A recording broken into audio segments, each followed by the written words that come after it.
This is City Manager Bill Osborne, and welcome to another edition of On the Agenda. In the summer of 2008, Mayor Mickey Thompson and the majority of the City Council decided to reactivate the city's development authority.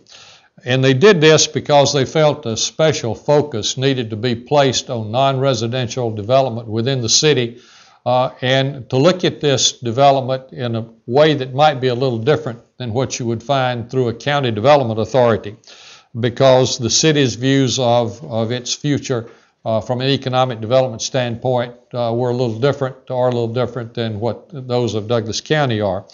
As we looked at our future that we wanted to see on economic development, we wanted to be sure that we were looking at industries, business coming into the city that would have a lot of relatively high-paying jobs, that we would not have just a relatively few jobs with most of the space being warehousing and storage, and that we brought in industry that did not have a tremendous amount of tractor-trailer traffic.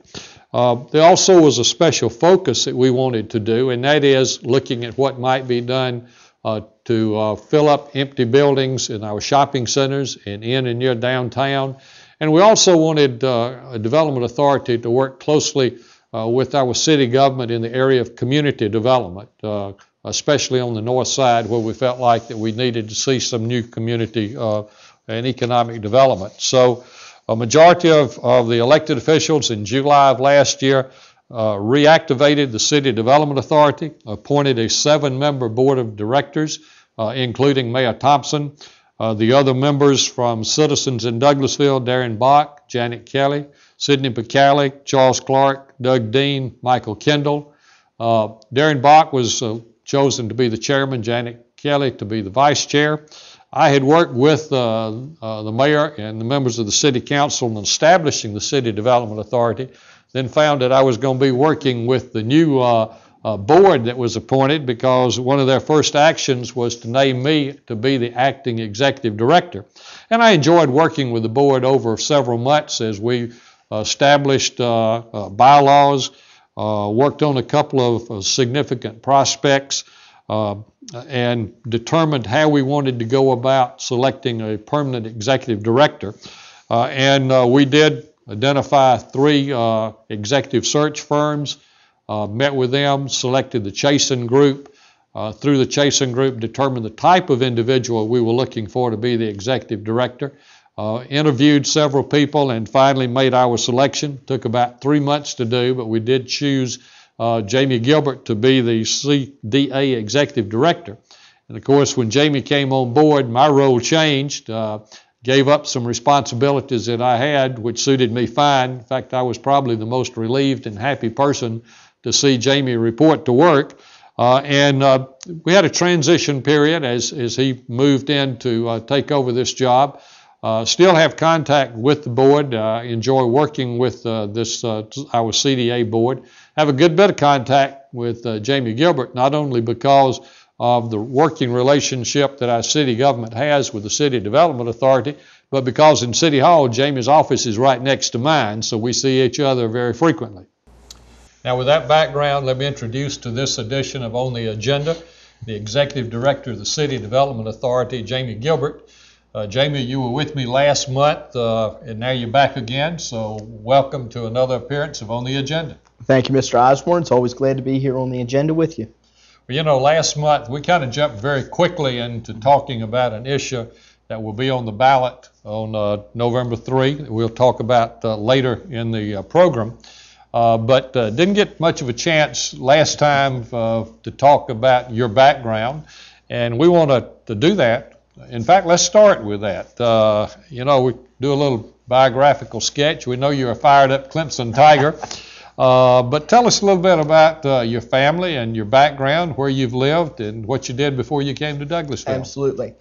Well, I was born and raised in Baltimore. I'm a second-generation economic developer following in the footsteps of my father, who was in economic development planning and a private sector developer up in Maryland.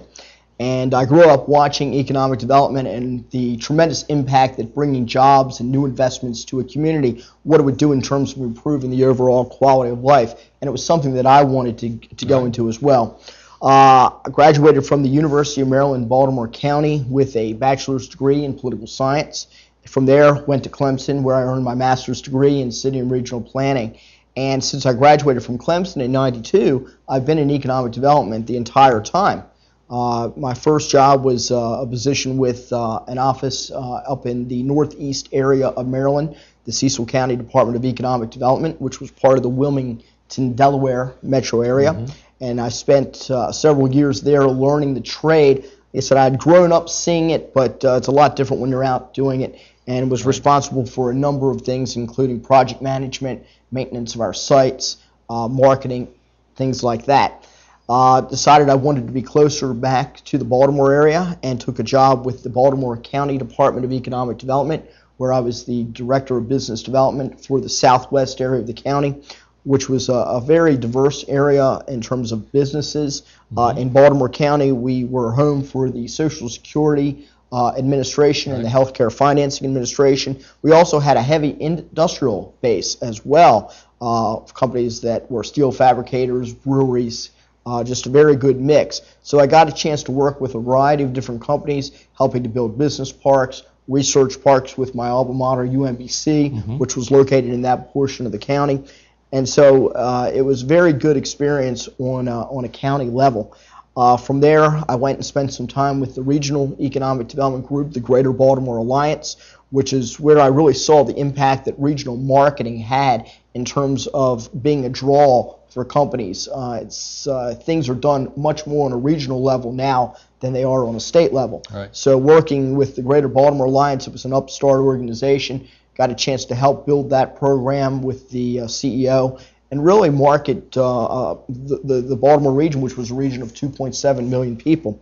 About that time, my wife and I, my wife in particular, had enough of the Yankee environment. She's from South Carolina, wanted to move back south. She's from Greenville, South Carolina. We made the decision that we were going to come back south, which is what we did. And I spent some time with the Greenwood Partnership Alliance as a project manager. From there, I went over to the neighboring county and was offered the chance to run my own economic development organization. So I spent about 5 years with the Abbeville County Development Board leading their efforts and helping to build business parks, helping to expand existing industry. Expansion of existing industry was a very important part of our program there in Abbeville. After 5 years, I had the opportunity to go back to Greenwood and lead the entire business development efforts. And we were very successful. In the time that I spent over there, we were able to recruit companies from the Netherlands. We recruited companies from France. We brought in another company from Germany. So we really grew the industrial base in Greenwood, South Carolina. And for our efforts, we were recognized as the #3 micro market in the South by Southern Business Development Magazine. So that was a great honor for us. And about that time, my father and mother had moved to South Carolina. My dad was involved with a planning, economic development consulting firm in Columbia, South Carolina. They had an opening and they recruited me to come work for them. And so that was great experience in terms of the private sector side of being a consultant. And we did some work in Louisiana, and we did strategic plans for communities in South Carolina, including Richland County, which is the second largest county in the state of South Carolina. So we did their strategic plan for economic development, and that was very, very good experience. And I was there for a couple of years and then decided that I wanted to get back into the day-to-day economic development function. Decided that we wanted to stay in the South, but we didn't necessarily want to stay in the South Carolina area. And we looked at Atlanta, we looked at Charlotte, we looked at Greensboro, and we decided we wanted to be in Atlanta.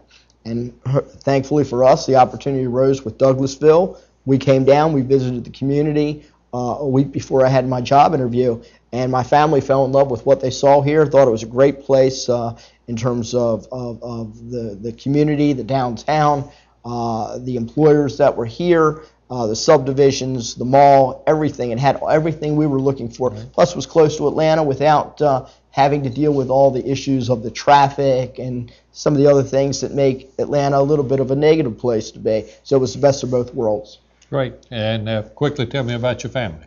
Okay, I've been married to my wife now for 16 years, and I have 2 daughters. I have an 8-year-old Anna, and I have a 14-year-old. Anna goes to Arbor Station Elementary, and Emily, my oldest one, is a freshman at Chapel Hill, and my wife is a teacher. She teaches special ed at Arbor Station Elementary. So Anna and Emily get to go to Anna and my wife get to go to school together each day, which is really nice. Well, I know when you moved to Douglasville, you had some ideas about how you would get started in this job.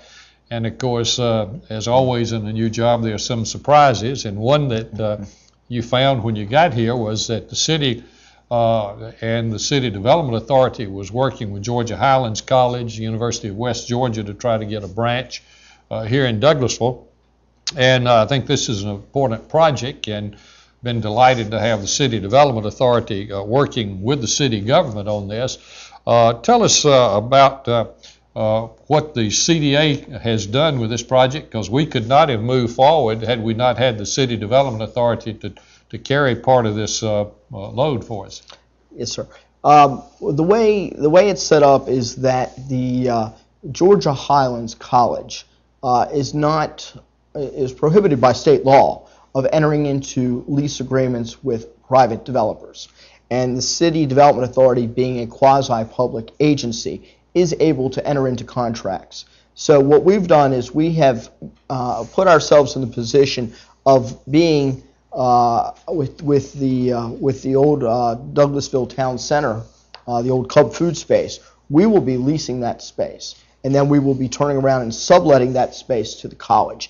And I think it was important for us to step in to do that because we are having a growing presence here in Douglasville of higher education institutions. And that provides a very important service not only to our employers that are here, but it enhances the quality of life. If you look around what we have West Georgia Tech, we also have Strayer University, we have Mercer University down in the Lithia Springs area, and by building that educational base, by bringing in Georgia Highlands College, which is a junior college, fills another need we have in this community. And so it was important to step in to make that project work. They wanted to go in the Cubs food space. They couldn't enter into a lease agreement. We stepped up, and we're the ones working now to try to make that lease happen. Right, and we won't try to pinpoint at this time the exact status because we're taping this in mid-September, and by the time this is airing on City TV, we may have some other things that have happened in the process. Of course, Georgia Highlands at the moment is in temporary location in mobile classrooms on the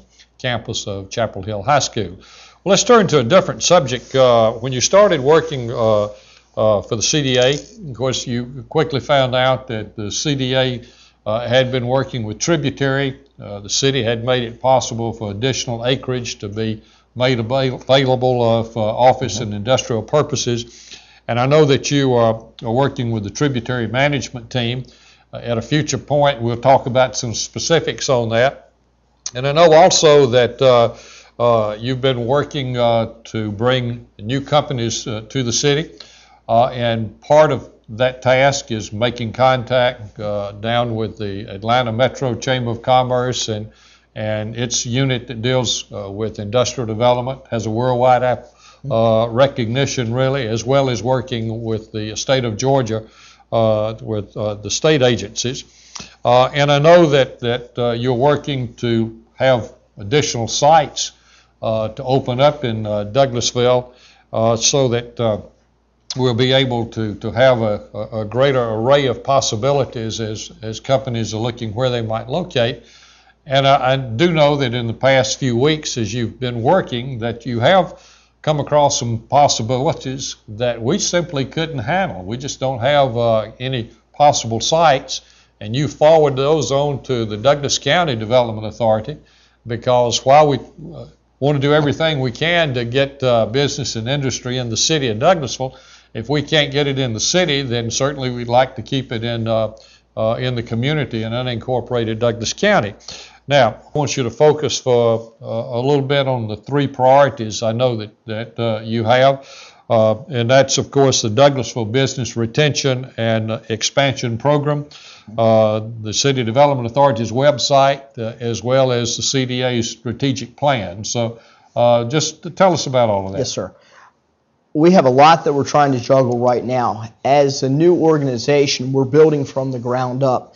And I think it's important that we try to set what our priorities are. And you mentioned those 3 priorities, which are getting the website launched so that we're up and running on the World Wide Web. It's also important that we have the business retention and expansion program up and running. And it's also critical that we have a strategic plan which guides our mission. But in addition to that, we're out there trying to make contact with all of the site location consultants, our economic development partners at the state and regional level, so they know what we're trying to do here in Douglasville and what opportunities we have as they work to bring in industry to the state and the region. So we've been heavily involved in that. You mentioned about the tributary and other locations throughout the city. It's very important that we have sites that can accommodate prospects.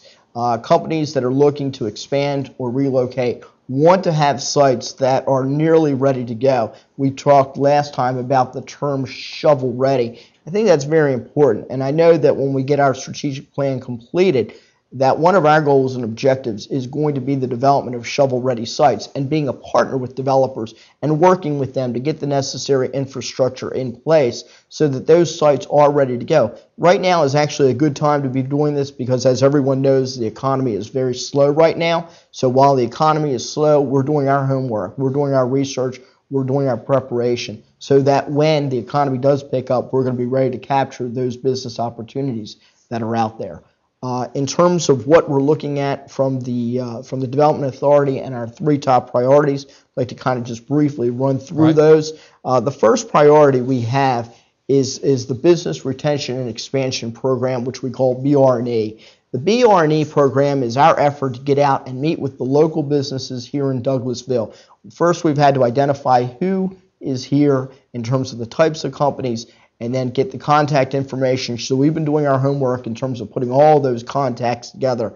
Mayor Thompson was able to send out a letter to the companies indicating what we are trying to do in terms of wanting to go out and meet with them, to reach out to them, find out what their needs are, what are their issues, what can we do better as a city to make this a more attractive business climate for them. The next step has been making phone calls. So we've started making phone calls to the companies. What we want to do is we want to get out, we want to learn who our businesses are and understand their needs. And it's very important because 80% of all new jobs and investments typically come from the existing businesses that are in a community. So we want to find out what we can do to help further their growth, to make them more successful. We don't pretend to have all the answers for what a business needs, but we do want to be able to control the things that are within our realm. And so if it's a matter of making the business climate here more attractive and creating more opportunities for them, we want to know what those opportunities are. And then we're going to do our best to try to accommodate their needs. All right, very good. But, you know, glad to have you as part of the overall team here in Douglasville, and I believe that from your standpoint and from the people on the city staff working together, that we can be a great example of how a local government and a local development authority can work together for the good of the community. Now I want to turn to the subject that we talked about last month when you were here on the agenda, namely that's the upcoming referendum coming up November 3rd, city general election, and this will be the opportunity for City of Douglasville registered voters to make a determination concerning tax allocation districts, TADs. Now, you and I both know it's important for a local government to have as many tools as possible to use in economic development so that as you work with possible new businesses or the expansion of local businesses, that you have as many tools in your arsenal as possible. And at the present time, you do not have the ability to use the tax allocation district. But perhaps that'll change after November 3rd if a majority of the registered voters in the city who go to the polls, they decide to make it possible for this local government to have the ability to establish tax allocation districts in response to requests that we would get from property owners who would want a tax allocation district for a particular geographic area. And before I ask your thoughts on this, let me simply remind our viewers that the city general election is, of course, Tuesday, November the 3rd. Unless you've done early voting at the courthouse on Hospital Drive, you need to make plans to go to your polling place to cast your ballot in the city election. and a number of people. We've made a change in your polling place. You should have already been notified, or soon will be notified of your new polling place. But if you have any questions on where you need to go to vote on November 3rd, you can either call City Clerk Joyce Stone at City Hall, and her phone number is being shown on your screen, or you can call over to the Douglas County Voter Registration Office, and that phone number is being shown on the screen. Also, you can go to the city's website, www.ci.douglasville.ga.us, and with any questions you may have about where to go to vote. There are a couple of facts that I want to underscore for our viewers, Jamie, concerning the tax allocation district. First, that passage of this referendum on November 3rd doesn't mean that all of a sudden we've got tax allocation districts in the city. This simply means that the city government would have the authority that if a group of property owners were to come to the city and say, we would like for the city to establish in a particular geographic area a tax allocation district, and so that new tax revenues that would be generated in this particular geographic area then basically could be used to build streets, put in water and sewer lines, and do other infrastructure so that that property would be able to handle new development. Very important, obviously, for your type of work. And the second, of course, is that a tax allocation district is not a general increase in property taxes. This tax is levied only on those properties where the owners of those properties have said, we want to establish a tax allocation district. We want to do this so that within this district, we'll make plans for the infrastructure to make it possible for new development to occur. Then the city government, of course, issues the bonds to have money to pay for these improvements. And then as a result of the property being developed, then the property taxes bring in more revenues, and those additional revenues, as you know, are what is used to pay off the bonds. So we feel like that this is a very important tool for us to have to strengthen the economy of the city of Douglasville. But in your own words, tell us why you think the availability of TADs is important as an economic development tool, and to be used to bring in new jobs and new investments, say, to the Douglasville, Douglas County community. Sure. I'll give you an example. And TADs are useful whether we're doing industrial, office, or retail development. But let me give you an example just kind of on the retail side. Right. Let's say, for example, we have a developer that is trying to build a high-end mixed-use retail development that would have maybe some hotels, some higher-end shopping, and some office properties in it. And in order to get those retailers to commit to coming to that site, the infrastructure has to be in place, meaning water and sewer lines have to be on the property and roads have to be there to serve it. In order to get that site to that level, someone is going to have to pay for the infrastructure to do that. By having the ability to do a TAD for that site, the property owner and the city are neither one are necessarily responsible initially for paying for those costs. We go out and we get bonds that are issued to pay for it. So the bonds are there to put the water, sewer, and the roads in place. Now, there is a short time that we're paying the debt as a city on those bonds. But what happens is now the property value has increased. Now the site has become more attractive to those retailers, to those hotels, to those office developers. As they start to now build out that site, we're getting tax revenue that we did not previously have. Mm-hmm. That tax revenue, as you stated before, is what is used to pay down the bonds. What it does for us is it makes the site, as I've said before, shovel ready. It allows us to attract businesses to that site that would not have gone there had the site not been, if the site did not have that infrastructure in place. Right. So it's a very important tool from that perspective. Also on the retail side, One of the things that we have in Douglasville is a tremendous retail mix with Arbor Place Mall and with the Target and Kohl's and other types of retailers that are in high demand. What we don't have are some of the higher end shops. We have some good sites here, but not all the infrastructure is there to serve them. We have one particular site that's 400 acres. That's a prime location for new industry. The problem is there's not even a road to get onto the site to show it. Right. And without that, we're at a disadvantage. Well, if the owner of that site decided that he wanted to create a TAD for his property, then we could go out, we could get the bonds, we could build the road, and as that site is developed or the value of the property is enhanced and increased because of the road, now we start using those new revenues to pay off the debt. But we've also opened up that site for development. Right. So it's a very good tool for us. Right. And I was talking recently with someone that said, yes, I know that if we had TADs, that might bring in new business industry. I understand it might bring in new jobs, but the local governments are strapped for money, so is the local school system. Wouldn't this be taking money away from them? And of course, the answer, as we both have been talking about, is no, it wouldn't, because at the moment, that property, with whatever the condition of the property is in, property taxes are being levied on that property and revenues are being received by the local governments, the city and county, Board of Education.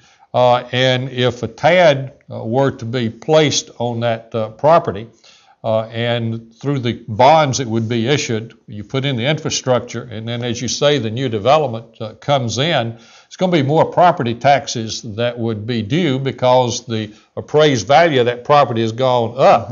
But the beauty of the TAD is that for the school system, the city government, the county government, the amount of revenues that they had been receiving, that are receiving now, would not decrease. They would stay the same.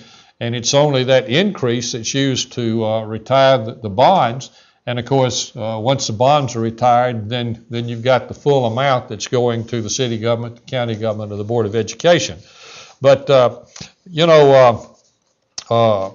this is something that will be coming up on November 3rd for the voters. Any concluding thoughts that you want to share with us concerning TADs? On the TAD issue, it's just very important that we have this tool at our disposal. Other communities across the Atlanta region, the city of Atlanta, have this at their disposal. It's helped them create new investment in jobs with projects, and all we're asking for is the ability to be able to do the same thing. And it will be very helpful to Douglasville in the years to come by bringing in new business and creating the jobs and investments that will be beneficial to us. Right.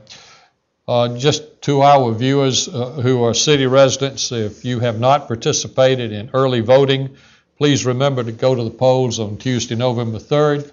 We've talked to you about the tax allocation districts. Obviously, when you go to the poll, you need to decide whether you support the referendum or not. But I hope you will exercise your right to vote, not just on that, but we have city council races, Ward 1, Ward 2, and Ward 3. And then on a countywide basis, special purpose local option sales tax, SPLOSH, with the county government seeking approval to build a new jail. But I hope you will exercise your freedom to go and vote on November 3rd. Jamie, I always give my guests an opportunity for a last word on anything we've talked about on this program, so here's your chance. Great, thank you. Two things. One is that our new website is up and running. It's www.douglasvilledevelopment.com. There's a great deal of information on there that's useful to existing industry and to new companies that are looking to move in, and also to our viewers that will find information about the city that they may not have known about. The second thing is I also want to convey to the existing businesses that are here in Douglasville that if you have an issue, if there's any concerns, if you have an expansion need, whether it be financing, business planning, whatever the case, give us a call. We're here to help. We want to do whatever we can. If we don't have the answers, we're going to put you in touch with the people that can help you. That's all part of that business retention and expansion program that we're running. The number at my office is 678-715-2050. Give me a call. I'll do what I can to help you out. And we'll close by just pointing out that one of the tools you already have in your toolbox is City TV, as you've just demonstrated today. Appreciate you being with us. Join me next time on The Agenda.